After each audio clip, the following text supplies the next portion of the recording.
We present a bonus episode of Cottoning On by Geoffrey Banks, read by Nigel Banks.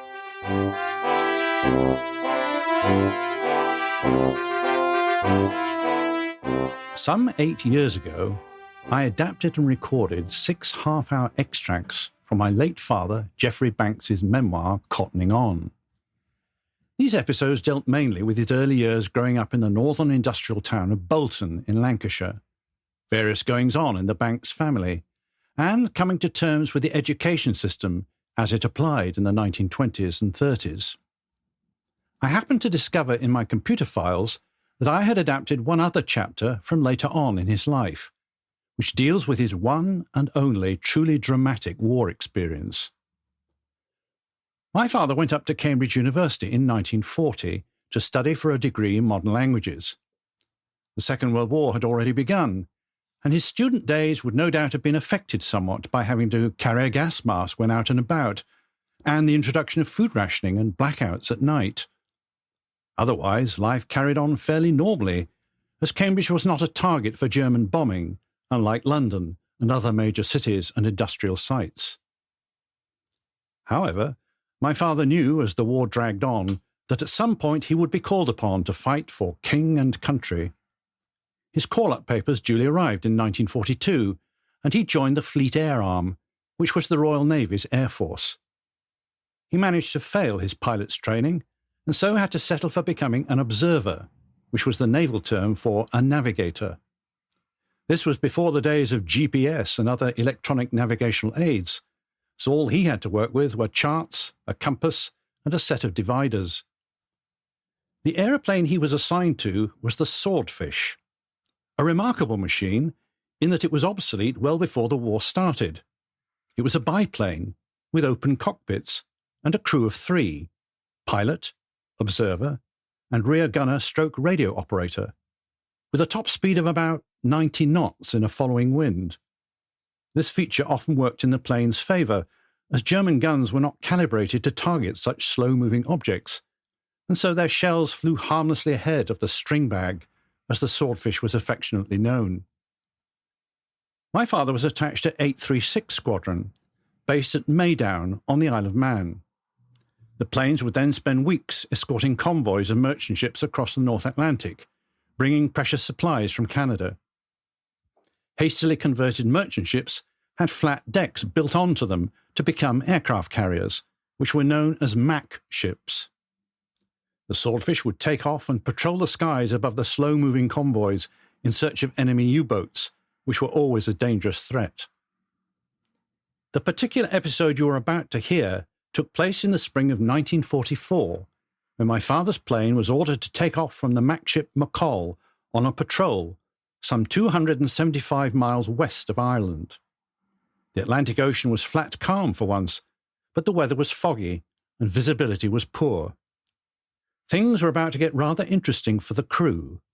Pilot Hank Coates, rear gunner Taff Roach, and observer Monty Banks, whose nickname came from the Italian-American actor-film director of the same name, and who was married to the British starlet Gracie Fields. I have only once been ordered, in so many words, to jettison all unnecessary load. When it occurred, I was up there in my cockpit, gripped by severe perturbation of the spirit. At the time, I was quite unable to see beyond the literal implications of the words, although I realise now that the same message might have been delivered to me by a priest or a psychiatrist. Notwithstanding the rationalisation which I had applied to the working conditions in that cockpit, there was one area which remained a source of spleen. Despite my regular requests, our armourer persisted in including among the paraphernalia in the cockpit a large smoke canister, for which there existed no clip, clasp, or other retaining device. This 2-foot-long cylindrical object was simply deposited on the cockpit floor, where, subject to every alteration of course or speed, it was free to trundle around and between my busy feet. At least the collapsible stool was anchored at one extremity, but the smoke canister was total rogue. Although it got kicked as regularly as the stool, you knew it would have the last word. It commended itself to me so earnestly as the least necessary item aboard that the radio message about unnecessary load galvanized me into one of the few truly spontaneous acts of my life. I seized the canister and hurled it overboard. "God, Monty," came Hank's affable tones. "They didn't mean do it straight off. We're still over the bloody convoy." Dear heaven! Had I scored a direct hit on some freighter's funnel, or indeed some sailor's skull? However, since no official reprimand ensued, the convoy was presumably still steaming along intact, but leaving in its wake a single luxuriant plume of bright red smoke, signifying nothing whatsoever. I like to think that perhaps some U-boat commandant came and circled, eyeing it intently through his periscope, murmuring, "Ach, so," in controlled Teutonic surmise. "Monty," Hank went on, "that smoke canister might have been a bit useful shortly." I have chosen to backpedal, on the very brink of my return to post-war undergraduate life, to recall a final one-off episode from my unheroic, unremarkable war, because it stands out as eccentric and has remained memorable, at least to me. In May 1944, the Mac ship McCall was escorting a convoy back to the UK in extremely calm waters, with but two sources of anxiety attendant: an increased U-boat presence in the area and persistent sea-level fog. As Mac ships were not equipped with the blind approach beacon system, which could beam aircraft in to make safe deck landings in fog, our air patrols were being severely hampered. It was frustrating, to say the least, to listen to the crash of exploding depth charges dropped by our destroyer escorts, yet be unable to join in the hunt. When the fog suddenly lifted early one morning, McCall's air staff officer resolved to fly off two aircraft, one to patrol on the starboard beam, the other to port.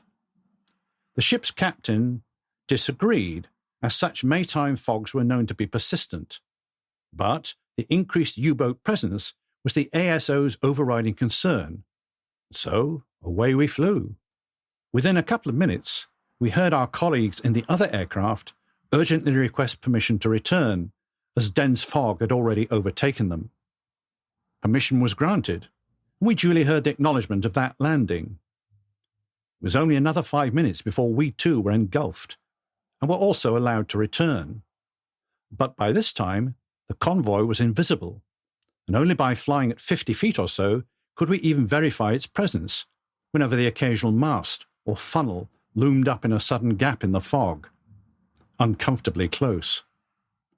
It was after trying in vain for half an hour to locate McCall that we received that fateful radio message, which read in full, "Jettison all unnecessary load. Set course for nearest land."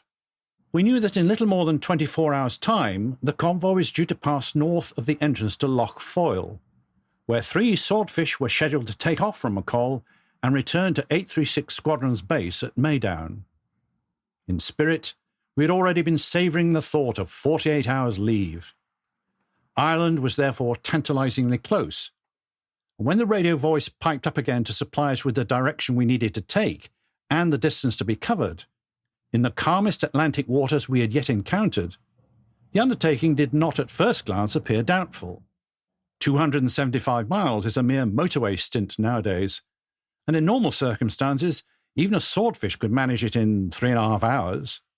Ironically, it was the very calmness of the weather which was to provide the first frisson factor. For in almost non-existent wind, the only way our heavily overladen plane had been able to achieve liftoff from McCall that morning was by a drastic reduction of the fuel in its tank. Thus, with the petrol gauge registering only half full, I calculated that Hank would probably have to ditch the aircraft at approximately 70 miles from land. I had never really contemplated ditching before, although one always took comfort from the knowledge that the Swordfish was just as leisurely in its approach to sinking as to anything else. Spitfires, we had heard, went down in about 10 seconds flat, but Swordfish lingered on the surface for as long as 2 minutes. Indeed, we knew of one particular aircrew whose plane had actually failed to achieve liftoff and had simply sagged as it left the bows of the flight deck, and then gently subsided, tired but graceful, upon the waters. The ship had gone into a desperate emergency lean to avoid ploughing them under, and the plane had promptly given birth to its emergency rubber dinghy, as it was programmed to do upon contact with salt water. While both pilot and air gunner leapt into the water to unfasten the dinghy's umbilical cord, their egocentric observer retrieved his soup plate and his chartboard, crying, "Paddle the bloody thing over here! I don't reckon on getting my feet wet." And lo, he didn't. Although quite aware of these comforting factors, I also knew that the nearest land was bound to be the Republic of Ireland, which, quite apart from harbouring a historic enmity towards all things British, was officially neutral in the war. In two respects at least, our progress was idyllic, for Hank had elected to fly just above the fog, in all the heady blue and gold of spring. And furthermore, we did not pause to find a single wind on the way, because there wasn't one. Was there something peculiarly British about the fact that the situation ahead of us was not discussed? As my upper lip had never been noted for its rigidity, I can only assume that Hank's unflagging affability in front and our air gunner Roach's stolid acceptance of his fate astern had sandwiched me into anaesthesia. Most untypically, Taff Roach was monosyllabic, totally undemonstrative Welshman for once. Eventually, Hank decided to descend through the fog, which was now patchier, in the hope of glimpsing some little island, or at least a group of rocks, which might make the prospect of ditching less daunting.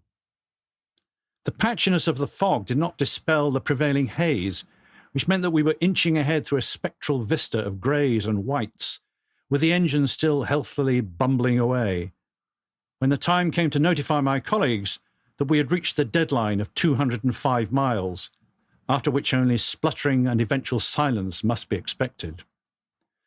"Okay, Monty," said Hank, as if I had merely announced my intention of finding a wind. I had an urge to say at this point, "You will be careful, won't you? I haven't finished my Cambridge degree course yet." But Hank would have inevitably responded, "Okay, Monty." So I didn't say a word. And incredibly, the Swordfish soldiered on to 230 miles, then 240. The only alarm sounded when Hank suddenly exclaimed that there was a dirty great battleship looming up out of the haze ahead, only to issue a revised communique shortly afterwards. It was in fact a dirty great cluster of rocks, which looked like a battleship. This was the first of a series of rocky outcrops encountered over the next half hour, which encouraged us to believe that we would soon strike land. Ironically, the moment Hank did sight the coast proper, he had to announce that the petrol had gone over to gravity. As this was roughly the equivalent of the red warning light on one's car fuel gauge, we knew that the old string bag had done wonders, but only just. We must prepare to make an emergency landing, and very soon. There was no time to take in more than the cliff tops, the rocks, the clumps of trees, and a number of small, very green fields, as Hank selected the likeliest area, circled once, and then, with the utmost precision, put the old Swordfish down. There was a much louder rumble than usual from the undercarriage wheels on the uneven turf, as we trundled briskly towards the dry stone wall which awaited us. "Brace yourselves," Hank murmured. But as impact seemed inevitable, I felt him apply the subtlest touch of the brakes. The aircraft bowed its nose ever so gently to the ground. The tail rose a foot or so in the air, then fell sweetly back again, and the engine died. We had done it. Hank Coates, Monty Banks, and Taff Roach were alive and well, somewhere in Era, and ripe material for internment.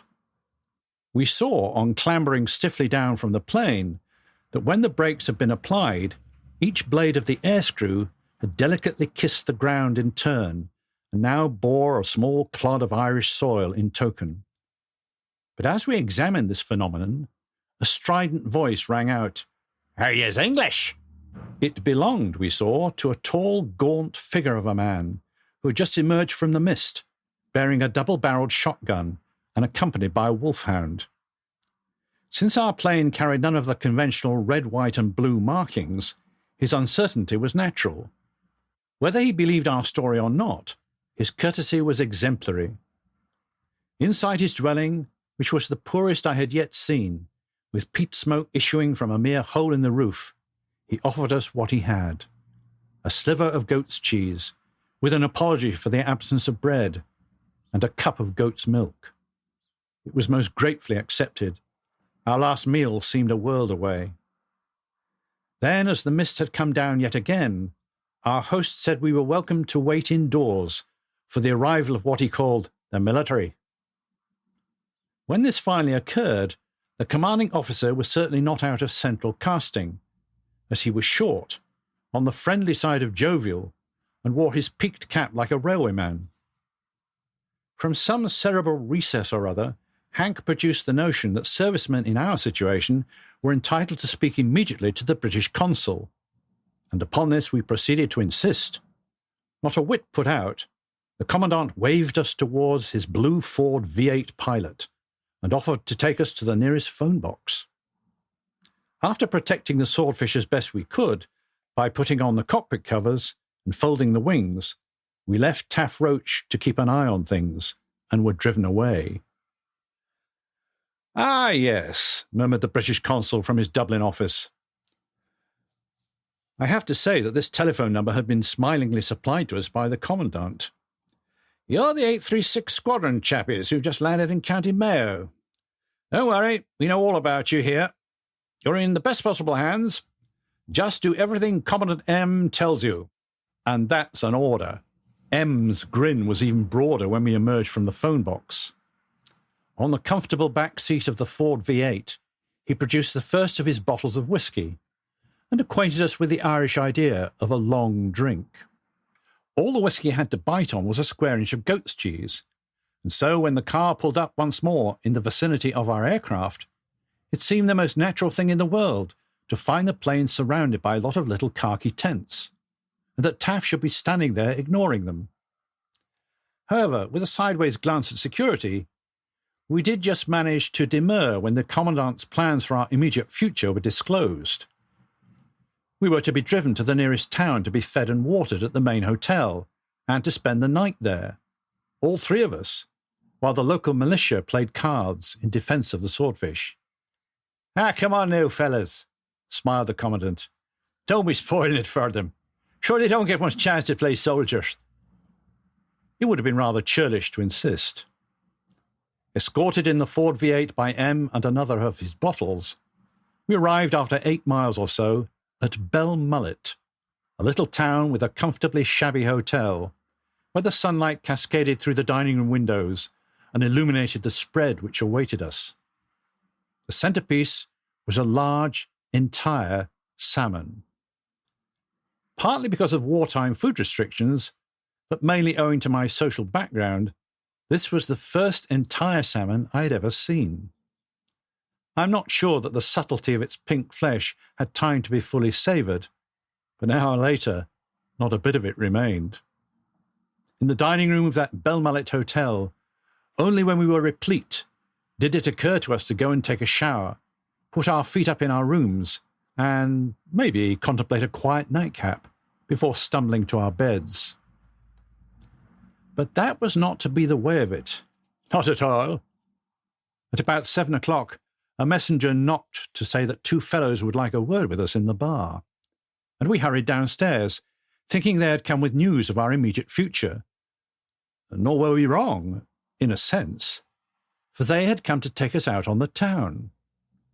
We progressed along the very few streets, to be welcomed on doorsteps, urged indoors, and informed, "Well now, you'll take something." The something always included a titbit of food to carry on the good work of absorption, so that somehow the palate was never entirely wrecked, and could perk up at the occasional variation like, "Well now, you'll take an old black bush." Alone among the assorted liquors which assailed the taste buds that night, including those from nameless bottles filled by deeply private Irish enterprise, Black Bush has remained a favourite with me, alongside more sophisticated single malts. I became aware at times that a highly constrained form of dancing had sprung up around us, involving participants in considerable activity, but only from the knees downward. I delivered a moving tenor rendition of my first success as a boy soprano at Bolton School. Sweet Lass of Richmond Hill went down a storm, and in the small hours we were escorted back to our hotel, where sleep awaited us with Irish linen. At 11 the following morning, the latest arrival at breakfast was Taff Roach, of whom special mention must now be made. He was a young lad from the valleys, true, and hitherto the chapel had maintained its hold on him, so that when offered his share of the bottle in the Ford V8, he had politely declined. At the Bell Mullet Progress, however, his hosts had contrived to get a foot in the door in the form of cider. "It'll never hurt. Sure don't the babbies drink it here?" And had found a convert. Amazingly, teetotal Taff discovered that he could cope. He sang. Yes, Welshmen do, but no more than others present. He had slept like a baby, and was now beside us as we tackled a full Irish breakfast, soon interrupted by another visit from the Commandant. The previous night's euphoria had scarcely abated in us, and for a moment it seemed unreasonable on his part to remind us of the aircraft which we had abandoned to the care of the local militia. But M was anxious to reunite us. When we duly arrived at the field in the Ford V8, we were perturbed to find that a large truck had been parked alongside the aircraft, and that two men appeared to be clambering all over the fuselage. The one who jumped down to greet us wore a long civilian raincoat and a Trilby hat, and it was electrifying to hear him say, "I'm Flight Lieutenant S, RAF. Just come down from across the border with 56 gallons of petrol for you. The other fellow there is my fitter, and he sees no reason why the old kite shouldn't get off the deck safely as soon as the petrol tank's been refilled." "OK, Flight Lieutenant," said Hank affably. Taff and I looked mutely at each other and at the reds of Hank's eyes, and took a rain check on that one. Before the two men drove away in their Mercy truck, the RAF fitter told us that a section of the Swordfish's petrol feed had been wrongly coupled up, thus gently inhibiting the fuel flow throughout our flight. But for that, he said, we really would have had to ditch 70 miles from land. We were left undecided whether to buy our own fitter a gallon of scotch or put him on a charge, or both. Finally, the RAF officer handed over a map on which our route had been already marked. Over County Mayo, over County Sligo, and over the border to the nearest RAF airfield at St. Angelo, where, of course, we would need to report to intelligence to be debriefed. Back in the Ford V8, the Commandant spoke for the first and only time about his work, which involved him quite frequently on behalf of British servicemen stranded on the Republic's territory, some of whom who had not been blessed with a fully functioning aircraft to get them out again the next day. He stressed that the fewer people who knew anything about him and his activities, the better, and that the Irish Army alone was concerned with the escapes, certainly not the civil authorities. We were now to be taken back for a normal midday meal at the hotel before he returned us to the aircraft for our departure, which would take place at whatever moment he judged best. "That hotel's a busy old place at lunchtime," he said. "Believe me, boys. So keep your eyes on your plates and say nothing." The food was as good and as plentiful as ever, and discretion was not difficult, for we had been placed out of the mainstream in a smaller, separate snuggery. But we were not allowed to get as far as the dessert. Suddenly, a messenger entered with the news that this was it. With scarcely time for a backward glance, we were hustled through a side door and into the waiting Ford V8 again. The Commandant seemed perceptibly tense in informing us that the sooner our plane was up in the air, the better it would be for everyone, and that he'd like us all to believe him. This was a little removed from yesterday's easy give and take, and a long way from the extravagance of the previous night's Belmullet progress. And yet, despite all this insistence on discretion, when the Ford finally turned down the little lane to the field, we found our way was lined with quite a few townsfolk who had come to see us off. The Commandant, however, hurried us past their outstretched hands to the waiting plane. The cockpit covers had already been removed by the soldiers, and the wings spread for flight. And so all that remained was to take careful note of the prevailing wind and fly discreetly into it to achieve maximum liftoff in such a confined space. There was a steady breeze, but unfortunately it was blowing from a different direction entirely today, and to benefit fully from it, Hank would need to take off from the shortest available run-up, towards not only another dry stone wall, but also over the people lining the lane, then over the telegraph wires, and a substantial grove of trees. A soldier ran up to the Commandant with a message to say that the Chief of Police had been at the hotel and was now on his way here. With no time for protracted farewells, Hank started up, taxied us round, lifted the crimson of his eyes towards the obstacles ahead, and opened wide the throttle. I started on my mantra. Now, easy does it, Hank. I would like to finish off at Cambridge and have another Blackbush or two. Jesus, my stomach. Telegraph wires. Trees. Sky? Clear sky? Hank had wrenched us adroitly out of Belmullet, but there was still the little matter of that abandoned desert.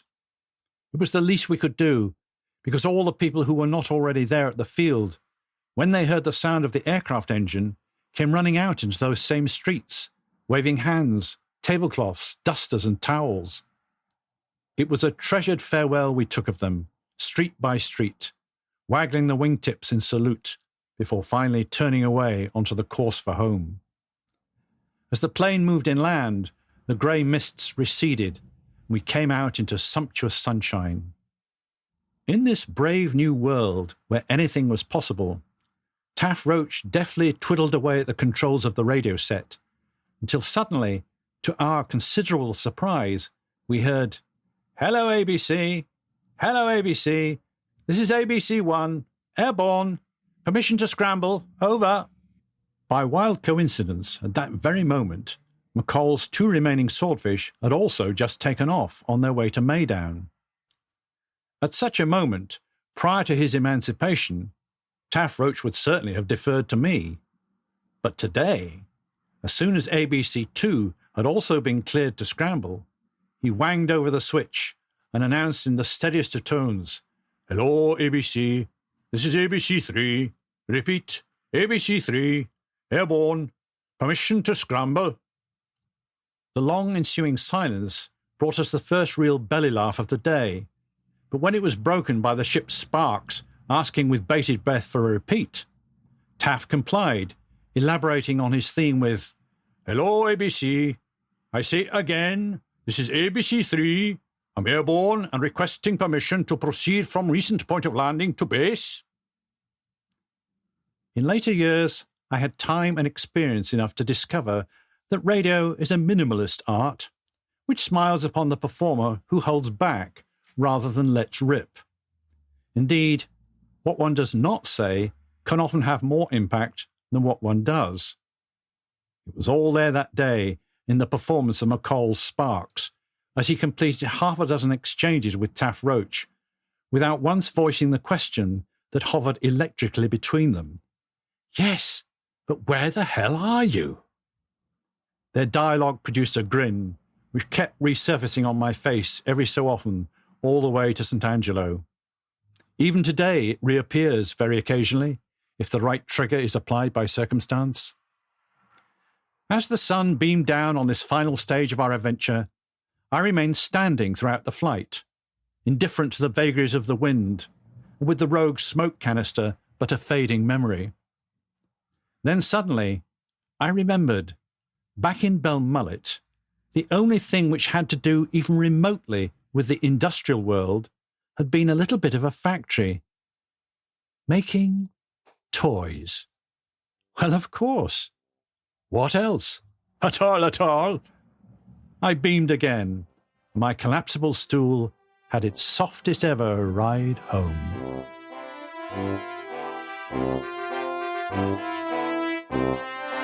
Cottoning On by Geoffrey Banks, read by Nigel Banks. All audio and music production was by Robbie Burgess, and this was a Revenge FM production.